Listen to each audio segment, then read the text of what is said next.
মহামহোপাধ্যায় doctor Gopinath কবিরাজের লেখা গুরুতত্ত্ব ও বীজ দীক্ষা থেকে আজকের নিবেদন।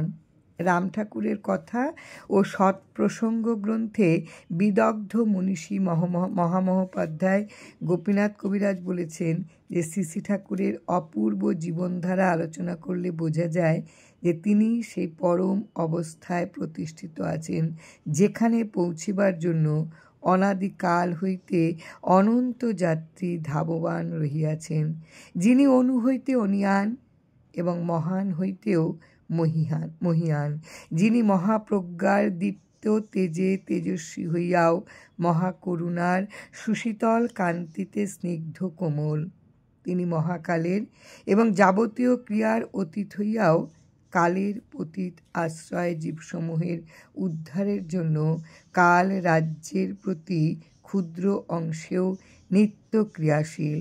প্রসঙ্গত এই গ্রন্থে ডক্টর গোপীনাথ কবিরাজ গুরুতত্ত্ব ও বীজ দীক্ষা সম্বন্ধে শ্রী ঠাকুরের কয়েকটি কথা উল্লেখ করেছেন। গুরু যে বীজ দেন সেই বীজের সঙ্গে বাস করতে হয়।